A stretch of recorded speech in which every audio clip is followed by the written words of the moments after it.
our vision for Extern is that, we say professional experience anytime, anywhere for anyone who has the curiosity, the determination to go for it. And you know what? If you happen to try to go for it and it turns out at this moment you have to drop out or life circumstances change or you get too overwhelmed, it's not going to be a bad mark against you. Right. You get a chance to try again. We want to reduce anxiety, not create it. Yeah. Do you think money takes up more life space than it should? On this show, we discuss with and share stories from artists, authors, entrepreneurs, and advisors about how they mindfully minimize the time and energy spent thinking about money. Join your host, Jonathan Dio, and learn how to put money in its place and get more out of life.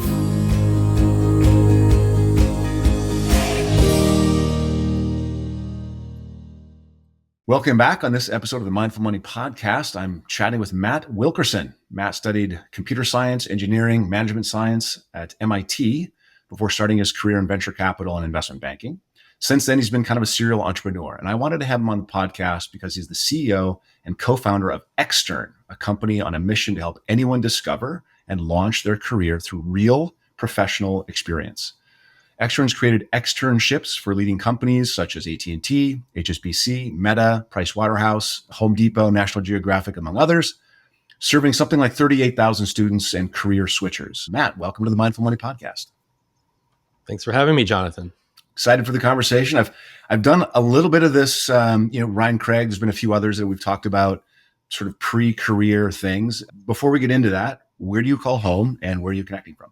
Yeah, so I'm based out of the San Francisco Bay Area in Walnut Creek. Originally from Atlanta, Georgia is where I grew up, and then went to school in Boston and spent 17 years in New York City. And so I've kind of lived all over the country. Well, you've never lived in like North Dakota, like all over the country. Don't overstate. You're right. Although growing up, my family is actually, my mom and dad are from Texas and Mississippi. So I spent a good amount of time, visiting grandparents and family members there. Yeah. Growing up in Atlanta, you spent 18 years. Is that just pre-college years, 18 years in Atlanta? Yeah, that was it. Grew up there. And when I was thinking about going to college, I was fascinated with film and wanted to go and work in special effects for film. That was actually my big career dream. And kind of can talk about how that evolved to what I do today. Yeah, grew up in a suburb of Atlanta in a Gwinnett County, and go back very regularly. I'm curious. We sort of normalized this conversation about money, and so I'm curious what you learned growing up in Atlanta. Young boy, about money or entrepreneurship.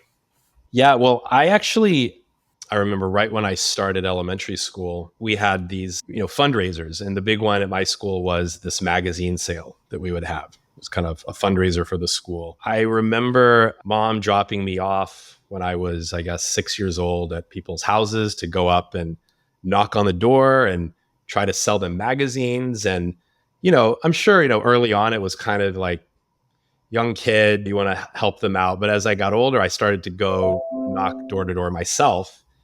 And I had to actually develop, some sense of how to get someone interested in buying magazines.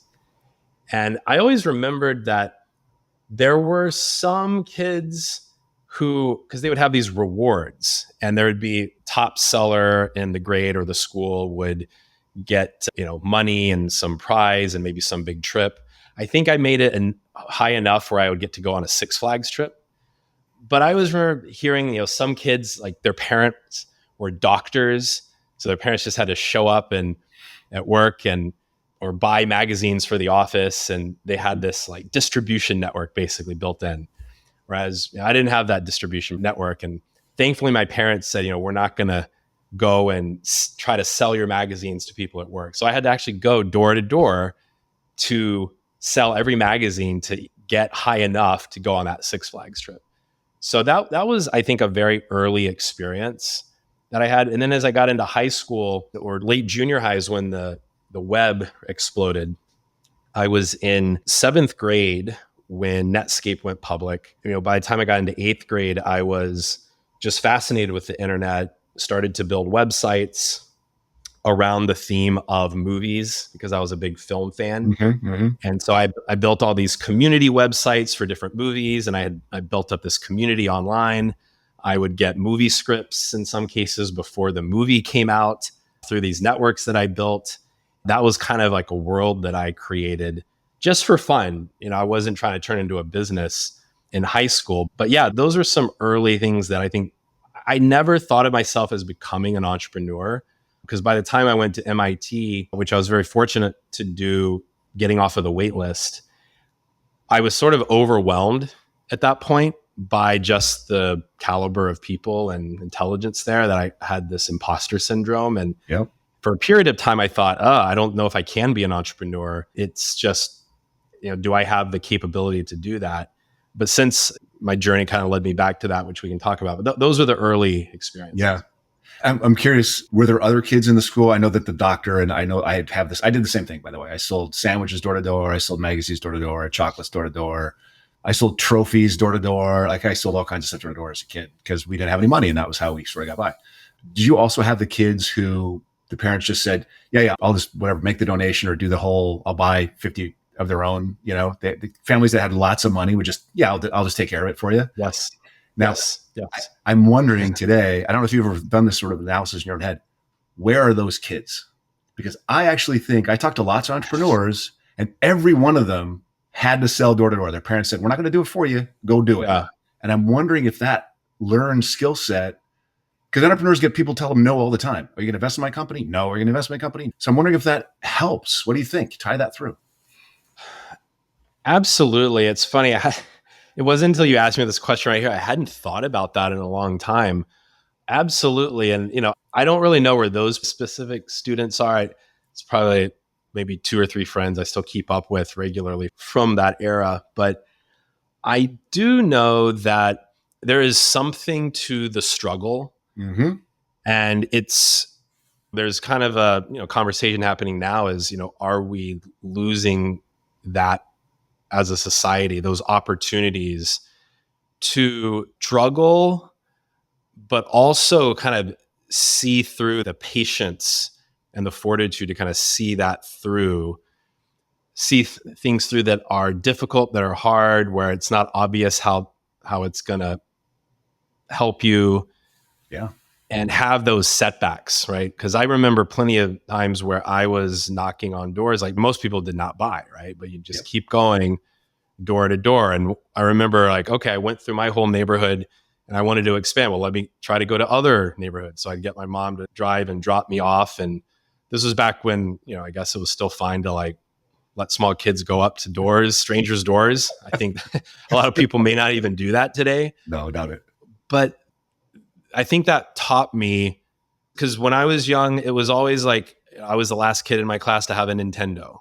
I really wanted a Nintendo. I remember going and polling everyone. Everyone had a Nintendo. And, parents look, if you want a Nintendo, you can have one. Just work, save up money and buy it. I think those little things, they add up over time. Absolutely.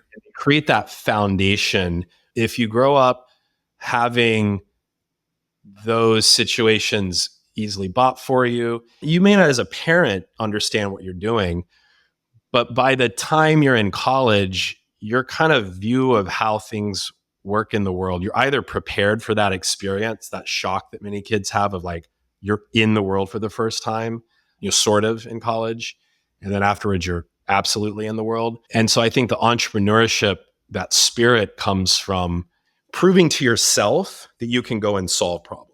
Yep. You can meet it, solve it, get past it. Totally. I want to get to Extern, but before we get to Extern, what were the steps that led you to founding the company? What did you see? What did you say? Okay, this is something that's missing. I need to do this. Yeah. So it's a couple of things. The first started when I was in college. I actually had a internship. Actually, at MIT, they called them externships. It was canceled a week before I was going to start. These were 4-week programs where you got to work with an alumnus. And I had applied, I'd interviewed. It was with a Fortune 500 company. And a week before they said, hey, sorry, we don't have the resource or manager time to support you. We're just too busy. Obviously disappointing because you only get so many chances to do internships like that. in college. And so then fast forward to my first job out of college. Well, I, like many students, I came in, like I mentioned, with this, dream of working in special effects for film, Industrial Light and Magic, Pixar. I even interviewed with Pixar at one point. But by that time, later in college, I'd been exposed to so many different things. I was more or less confused about what I wanted to do. I remember I walked into one interview for being a software engineer because I'm like, well, I majored in computer science, so I guess I'm doing software engineering. I walked in, and I'll always remember the interview because the interviewer basically stopped me and said, "You don't really know what you want to do you?" And I was like thinking, not really. He's like, you might want to spend time thinking about what it is you want to do, because I can tell that you're just here and you're going through the motions. And I actually went back and I reflected on that. What I did in the meantime while I figured it out was like what many ambitious but maybe still confused students do, is I wanted to go work in consulting or banking. That was what the trend was back then. This was 04, 05, before the great financial crisis and kind of that, frenzy that led up to it. So I started interviewing, and every investment bank rejected me because I didn't have any internships in finance up to that point. I was exploring, and they could tell that. And they're like, well, we don't want to take a bet on you because we've got all these other candidates who have had 2-3 internships since freshman year. That's that's the safe bet. Luckily, I had done some networking with some alumni at Morgan Stanley. And I guess honestly, it was just fluke luck plus the fact that it was the last interview I had with a bank. And by that point, I didn't really care. I just like, you know what? I'm just going to show up and do this thing. I don't care. I think maybe that combination of like the air of like not trying hard or caring with having interviewed with someone that had been in my shoes, they had done computer science, helped. So long story short, got into Morgan Stanley as an analyst, moved to New York. I got tendonitis in my hands 9 months in from typing too much. So I couldn't type for about another 9 months. I had a VP in the group who said, because at this time I'm like, oh, I can't type. I'm an analyst. My career is probably over. Luckily, there was a VP that said, Matt, we have the summer interns at this point. Can you please just spend your time sitting behind them, training them, coaching them, because they're super busy. They're green. They need a lot of help. The team is super busy. Yeah. You became the person that was missing in your extern yes. at MIT. Yeah. Yeah, exactly. So I sat behind them, trained them for the summer. They had this like personal concierge level, like employee analyst helping them, which most interns don't have. Right. So by the end of the summer, they're so good that they're as good as the full-time analyst. They all got full-time jobs to come back into the group. So those two experiences, having the extern internship canceled, seeing what the impact would be when you had more employee time to devote, it sat in my head of the real constraint around giving more young people access to internships, work experiences as a form of education and training is employee time. That's the scarce resource. And so just quickly getting to Extern, in between then, I co-founded, my first startup was an e-commerce marketplace for hard to find fashion and luxury goods. I did with a friend from college. And then I wanted to go and focus on this problem of education to work, a very deep, kind of almost intractable problem. So the first attempt at that was a company and product called Paragon One, which originally was a career coaching platform for helping young people connect with industry experts from all sorts of disciplines to help them with exploring careers, preparing for interviews, giving them resume feedback, all the things that you normally would want from your career services center. But most career services centers, they're just under-resourced. They don't really have the capability to help young people other than, set up some interviews and go to career fairs. So I was trying to fill that need in the market. What I learned was coaching was nice, but it was more of a vitamin, not a painkiller. The painkiller was students were still saying, look, I did the coaching, but I'm not getting the opportunity to interview because I don't have any experience on my resume yet. Or if I am getting the opportunity to interview, the interviews aren't going well because I don't have anything to really talk about, or my confidence isn't there because I haven't done work in this space before. So we took those insights, and that led to the company we run today, Extern. Yeah. So before we dig in, there's a lot of crazy statistics around employment, underemployment, and some earnings after college. I don't know if you have those at your fingertips, but can you kind of paint that picture for us? Yeah. So a recent statistic from the Strata Institute showed that over half of college graduates are underemployed a year after graduating. I think the stat was 52%. So that means about 1 in 2 college graduates are not really using their degree that they went to get. Another statistic, this is from LinkedIn Job Zone data, almost 40% of entry-level jobs are requiring 3 or more years of work experience now. Yeah, I know that one.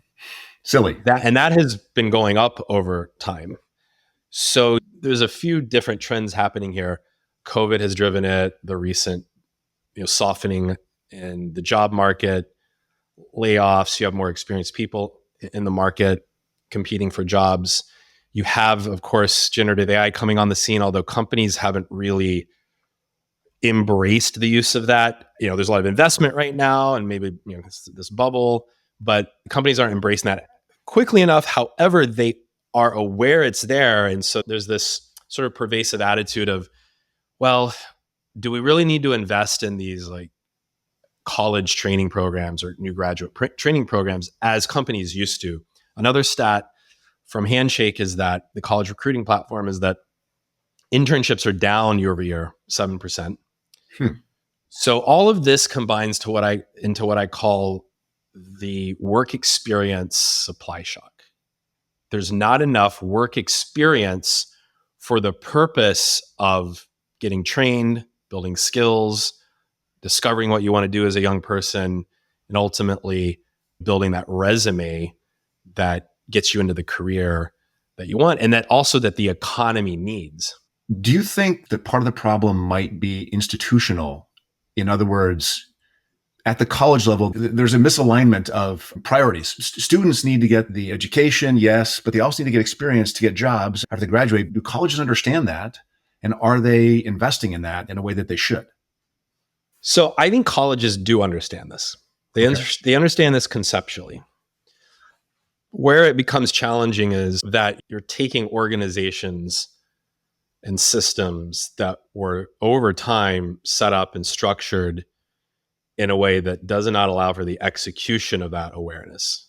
I'll contrast most universities and schools with a particular set of schools that were designed with that understanding from day one. Co-op programs at schools like Northeastern and Drexel and Waterloo. There's a stat that I posted on my LinkedIn recently of last year, the acceptance rate at Northeastern, which has one of the most well-known co-op programs, was lower than the acceptance rate at certain Ivy League institutions, UPenn, Cornell, and I think Dartmouth. So that's not normal. Why is that? And I believe it's because students and parents, if they're going to be spending now an enormous amount of money, they want to make sure that they are coming out the other side with actual tangible skills, a resume. They want to be competitive now. Yeah. And that's why I think Northeastern is now getting so many applicants. Now the question is, well, why don't more schools, implement something like that? That's not trivial. You're literally ripping apart the entire infrastructure of how most universities are built and designed, how they make decisions, how they run, the values, how faculty fits in with that co-op program. It's very expensive. It's not non-trivial to run these co-op programs because you have to go and work with employers and build relationships over years, make sure that the work they're doing is aligned with the academic piece. So I just think there's probably a dozen priorities actually that universities have and university leaders have, and how they make decisions. It doesn't flow through this one thing that we all know students need, but actually is one of probably a dozen priorities that are actually being focused on by universities. And it doesn't sound like you can't just say, okay, career services, make some connections with some industry and, link students with that. And it's not something you can just bolt on. You have to rip apart everything. Why is that? I mean, is there some higher level decisions that can be made to simplify it, or? Well, I think it shows up in a few places. And, again, you do have some schools that are doing important work here in certain areas. Some schools, it tends to be the schools that have higher tuitions and are more expensive, but they take some of that tuition and they apply it to students to go out and get internships with stipends. So it's almost like a way to market to companies as a way to like take those students on because the schools are covering it. There's situations where you'll have professors that do partnerships with companies to bring projects into the classroom. Mm-hmm. But the reason it's sort of not a holistic thing is if you go all the way back, universities were really designed around this idea of producing PhDs for research, right? That's kind of like the top of the pyramid. And so all of the like action where professors want to spend their time, and this is still, it's important work. It's like societal work, doing original research, publishing. And I think what happened is that then produced this machine of, well, we need a bunch of students to come in to obviously fund the activities of the institution. And those students who go through the bachelor's program, we're going to hopefully pick out the best of the best or funnel a certain number into the PhD program. And the rest will give a bachelor's degree and say, look, you did pretty well. You're going to go out into the world and do something with it. And so the academic senates and everyone, they design the curriculum. Ultimately, it's to feed into a PhD program historically. So it wasn't with the mindset of, well, what if someone is going to take that bachelor's degree and apply it today, what would they do? Now, it used to not matter so much because go far enough back, getting a college degree was, your minority of people did that. And so just going through the exercise of it meant that's your ticket. Signal something to the market. Also, there was the rate of change was slower. So things that you learned, particularly if we're talking more in kind of the STEM fields, engineering, you could kind of apply in the real world. Now, I think what's happened is there's a lot of debate internally, first of all, around what should be in these curriculums.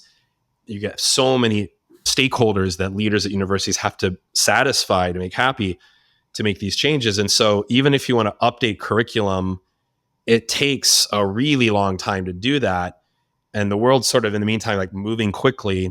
Yep. This, we all talk about AI right now as sort of the poster child of this rate of change, but we're kind of going into this steep asymptote of change right now. So an institution like a university is now just so overburdened by its weight that even if it wants to, even if the leaders at the top want to make change, getting the organization like that to change so rapidly it's near impossible. Do you think that leads into alternative credentialing or the certification space? Is that why we get that? Yes, it has. And you see it showing up in a lot of different places. There's brick and mortar versions of this. There's obviously been the explosion in online credentials over the last decade and a half. Is there any value in that? There is. I think the first pain point that solved was just where do I go and learn? Basics. Right? Like it used to be that all this great information was locked up in the universities. Now I can really learn any topic. There's no kind of like sacred topic that you get to learn just because you're a member of a certain university. So that's the first thing it did. So it democratized the ability to learn. But now what's happened is there's so much out there to learn, so many options. It's almost like, well, where do I go? Why do I learn what and for what purpose? And what I think has now happened is there is an implicit assumption if I go and I do these things, it will also help me to build my career, learn skills that will help me get ahead of my job and to get new jobs. And while I think, yes, with the right person who's focused, knows what they're going and learning, absolutely, there's plenty of ways to learn and upskill in your job today. But if you're trying to break into a new career, particularly if you're a student trying to get your first career, these tools, these credentials don't do much. They don't do much. Most employers, most hiring managers, they don't look at alternative credentials, not to pick on any one company, but the Udacities, the Udemys, the Coursera's, the LinkedIn Learnings, again, great platforms to learn, but they're not looking at signals there to determine if they want to make a bet on someone. And so there's this whole debate now around skills-based hiring. People know conceptually we should be doing skills-based hiring, and some employers are doing it, and they're saying, well, we're not going to look at the degree. But that's only happening in categories of work where there's far more demand than supply of candidates, like engineering. So dropping degree credentials in engineering, if you've been spending enough time building on your own and launching stuff on GitHub, you don't necessarily need a bachelor's degree in engineering, right? It's just about what you built. But in most fields, you don't have this supply problem with candidates. You actually have too many candidates with degrees that are in plenty of supply. So in that case, the way hiring managers actually hire for skills is they look at experience. And it's not a precise thing. It's just, hey, I feel more comfortable looking at someone's experience because I know they've actually had to struggle to solve problems for a real business outcome, as opposed to I learned a skill in the simulated course. Right. Okay. So colleges are unable to do it. These certification programs don't really get all the way there. Real work experience is the most important thing. That's what people need in order to get the job. Can companies fix it? I mean, why aren't there more internships at companies? You said they're 7% lower this year than last year. So where do you come in? Yeah, companies will be needed to fix it. Let's start with that. Yeah. They will be needed. Can they fix it? I would say that in the way that the system is designed today, the economic market system is designed today, they're not incentivized to fix it. It's a cost structure. I mean, it's just something that costs It's a money. cost. Yep. And let's just even start with the ones that are large and do want to build pipelines with young people, right? Even there, internship programs now, what they really are about is we all think of them as, well, internship programs are opportunities that give students a chance to like learn and get trained. That's not how companies think about them. The ones that run, let's say, formal internship programs that go to colleges and go to career fairs and so forth, they look at it as investment to get talent. To fill the needs of usually a very large organization. And there usually has to be a full-time seat at the end of an internship. They're gunning for 80 to 95% conversion rates for their internship programs. So there generally has to be a full-time seat. If there isn't a full-time seat on the other end, then they're probably not going to create an internship for it. And I think that's part of the reason why there's this contraction. So there's no incentive to create internships for the sake of creating an internship and training a student. Now that's like the large part of the market, the big corporates. Then you have the rest of the market where maybe you're a startup, small, medium business, or just a company that just doesn't have a formal internship program where it's more ad hoc. Hey, so-and-so's like daughter or son, looking for an internship summer. Could you give him an internship?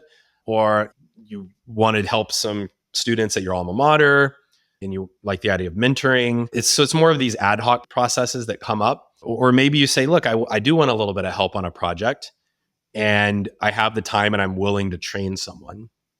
But even there, I would say the people who even enjoy working with young people and mentoring, most of the times they just don't have the time. They just don't have the time and energy. So it's like, I could spend that time, but then I got to come up with a plan. Interns show up. Usually, maybe I hired an intern.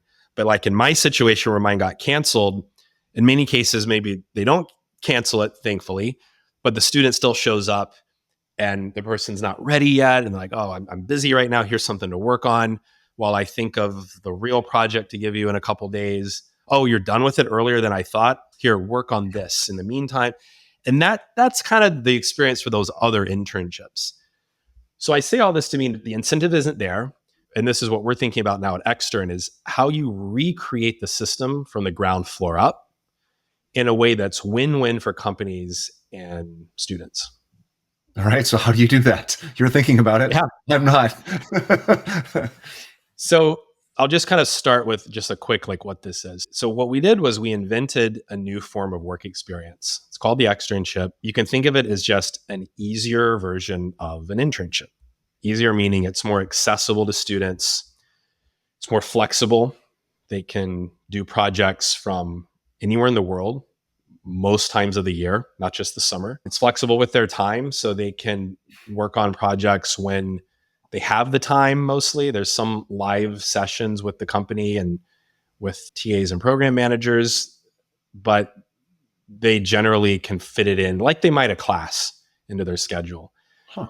And then it's also easier for companies to launch and run because they don't have to do all of that heavy lift that I mentioned. They can focus on the fun stuff, like showing up with a group of students, answering questions, essentially doing like a guest lecture, doing that maybe every other week, and then getting to see who the kind of the top performers are. And just to give you a sense of the scale here that we've worked toward, you mentioned 38,000 and counting externs that we've been able to enroll since 2020. 25,000 of those actually have come in the last year.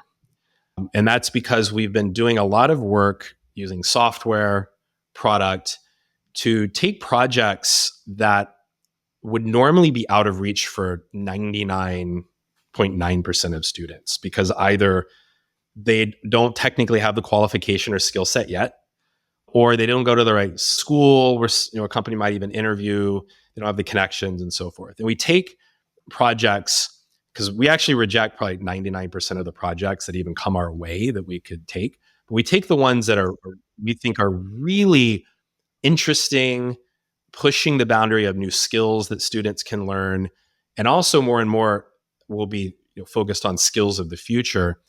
Everything from startups to Fortune 500. So you mentioned some of the names there earlier. We've done that for about 45 companies. So think of 38,000 externs across 45 or so companies. We're able to support far more externs than companies would with just having interns.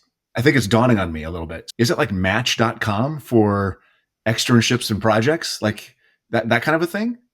It has an element of an online dating app. Where I would draw the comparison is more in, if you think of the challenge in the world of, say, recruiting and how most platforms and most tech platforms I'm talking about have thought about this challenge. It's from the standpoint of solving the pain point of just the company, right? So the Handshakes, Indeeds, LinkedIn's, in Handshake's case, they're also solving the need of the career center. But with most kind of job matching marketplaces, the sort of demand is the company, getting them candidates, screening candidates. Nobody really thinks about like demand in these situations from the student or the learner or candidate side.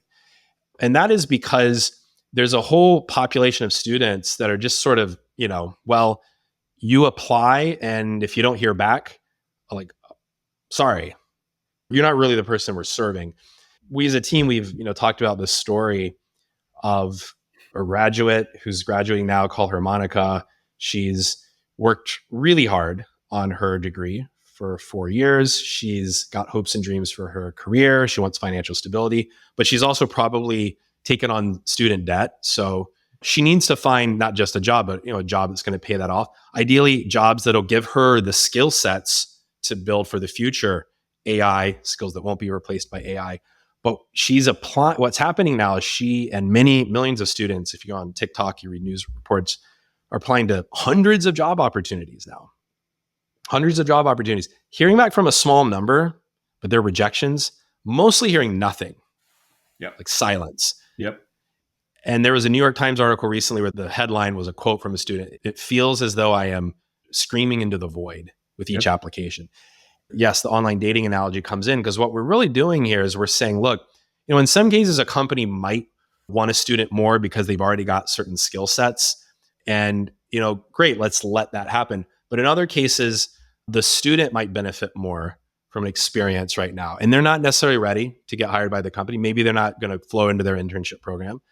But there's still some value we can create by bringing those two sides together, making it easy, and not necessarily having it to be this like direct one-to-one relationship where the onus is then normally on the employees. Right. And so they're like, look, unless that student has checked all these lists and was ready to work, I don't want to spend any time training them.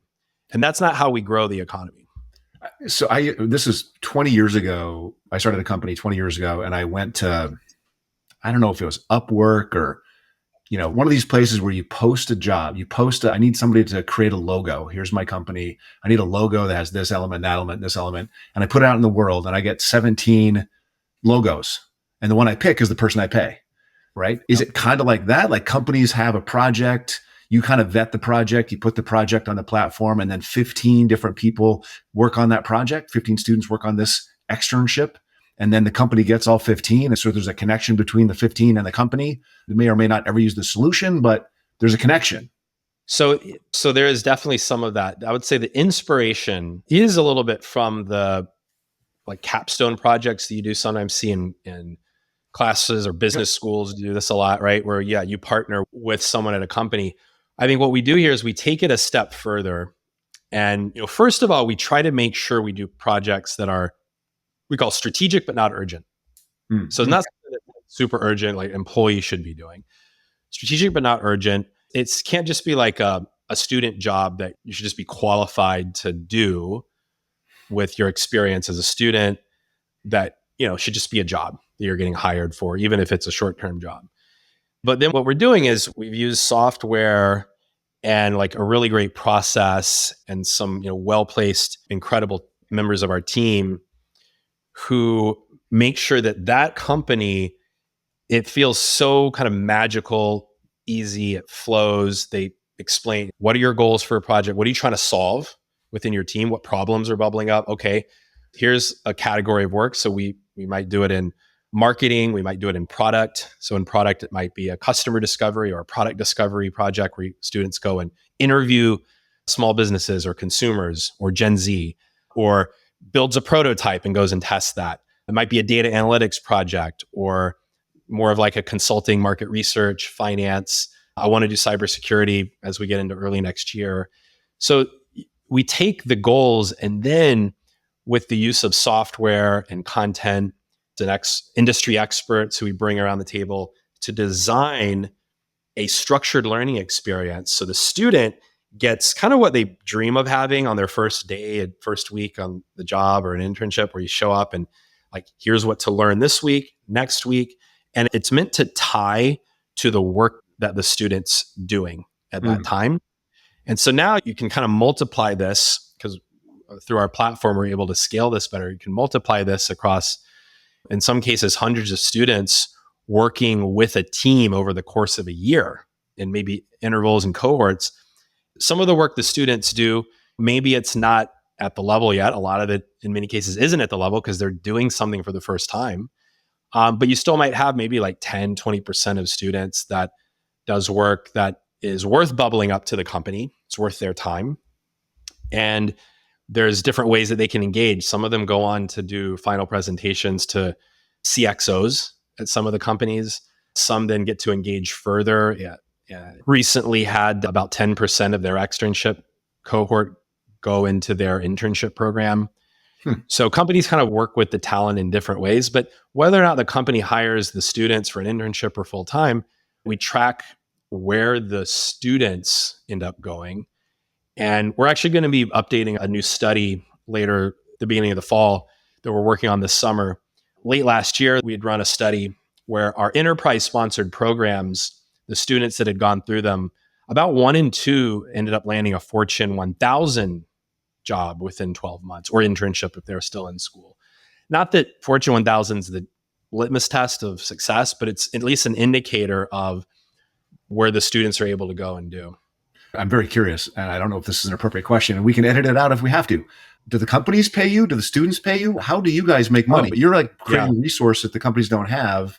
You're filtering out all the students to get the right ones to the company.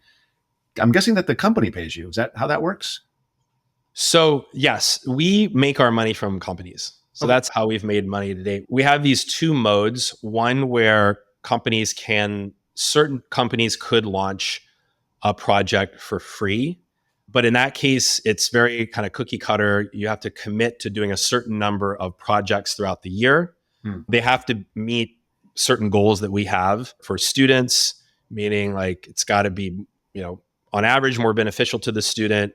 It needs to make sure it's, part of the structured learning process. It's got to be something really interesting. A lot of our VC, PE, certain product externships that you just don't normally get a chance to do as a student. We call our enterprise tier. These are for companies that typically are going to be large corporates. They've got budget and they have a very specific recruiting goal. In that case, they say, look, we want to focus on a certain population of students. And we also would like for those students to have maybe higher levels of support. We want to maybe have a more customized project that we do that's going to take more work to design. And we also want some support flowing into our recruiting funnel in some way. And in some cases, we've even done special events with some of our enterprise partners there. That money that we get in those cases, we're able to offer, if we ever get paid, we are able to offer stipends to the student.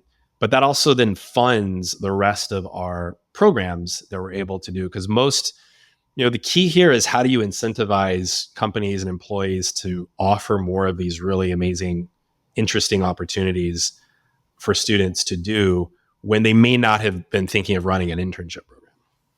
So I know that financial outcomes are important, but I'm imagining you actually measure impact in other ways as well. So how do you measure impact? Yep. We measured at all different stages, starting with giving the access to the opportunity. Externships are designed for students. Today, right now, I think we've been able to get our acceptance rate up from last year's 10%. Last quarter, we got it up to about 25%. So we're trying to make sure we make more and more room. And for those students, we want to keep externships free to be able to access and do. The impact that we then measure after that is, are the students reporting that they're actually learning and that this is actually an experience that was worth their time? So we have a net promoter score of 70, which if you look into how that works, it's incredibly high. We also have a whole student ambassador program where students who are excited to go out, and I think now we've got about 3,000 ambassadors that go and they've done the externship and they actually go and educate other students on how it works, how it is different from an internship, supporting them. And then after the program, what we do is, I mentioned that stat earlier, are they actually getting not just job outcomes or internship outcomes, but good ones? Yeah. Right. At good companies. And so that, 1 in 2 getting Fortune 1000 internships or jobs from the enterprise sponsored programs. And we're going to run an analysis later this year on kind of all of the programs that have been sponsored, because we've been ramping up the non-enterprise ones more recently to really fill this demand that we're seeing from students. And then the other piece is, what we want to move toward is a world where we can reward students in various ways. Because I mentioned, we reject around 80% today. We want to, in the near future, and we're building our product in a new way where they can start to prove themselves. Instead of it just being an application, they can start going through what we're going to call an Extern academy. So imagine now I come in, I want to explore consulting and product and cybersecurity, but I don't know yet what I want to do. I want to try different things. Well, start to do some training modules, and through your experience, unlock new opportunities, unlock externships.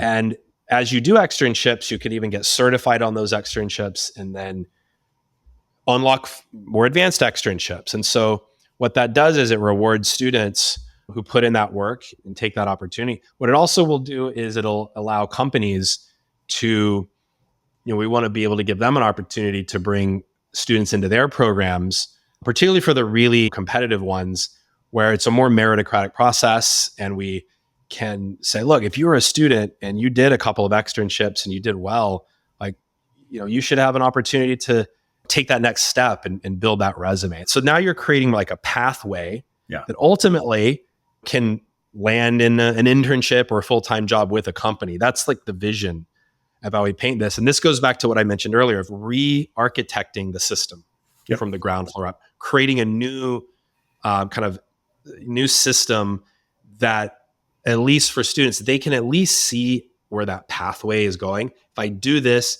it unlocks that. Very cool. It's very exciting to see this kind of thing being built. And I hope you guys do incredible work and hit those impact goals. I think it's, it's good for the world, right? It's good for the country, definitely. And one other impact goal I'll mention very quickly Yeah. is the majority of our students come from underserved and underrepresented backgrounds.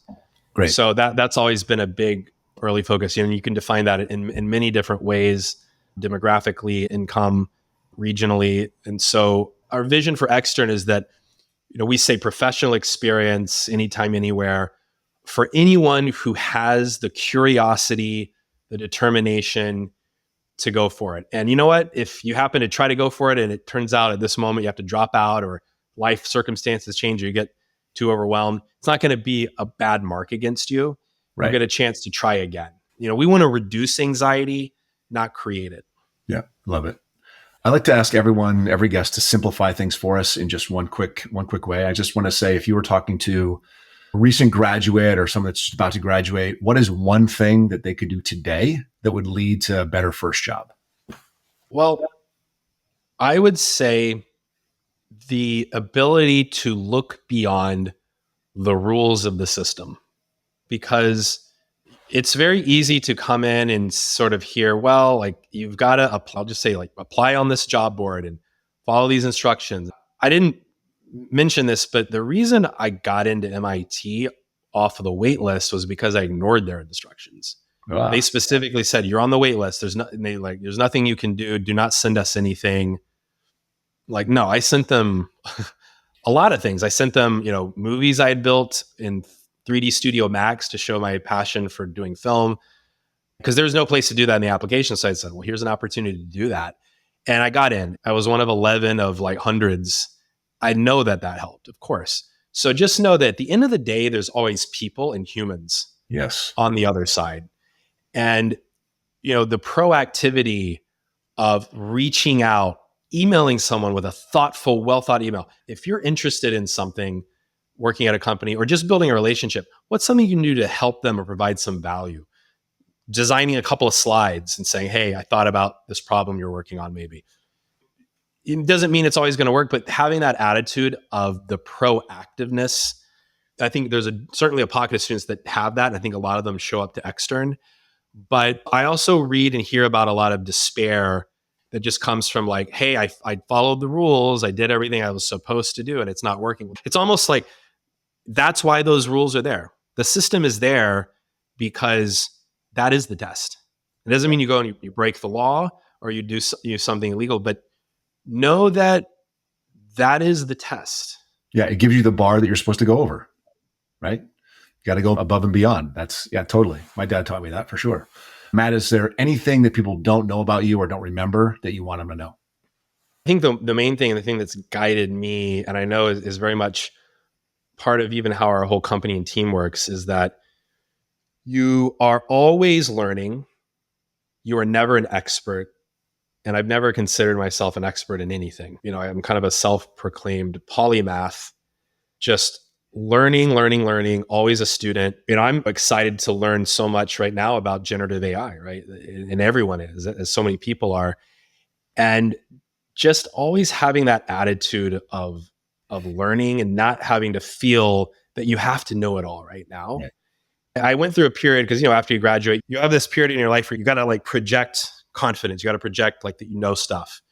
You miss a lot by not listening and being open to different perspectives and pushing yourself to keep learning as fast as you can. Your measurement of success should be how fast you learn, because people will see that. Companies, they will notice your rate of learning. That's what companies want now. Yep. I've been a meditator, Buddhist for a long time. That's beginner's mind. And it affects everything positively, right?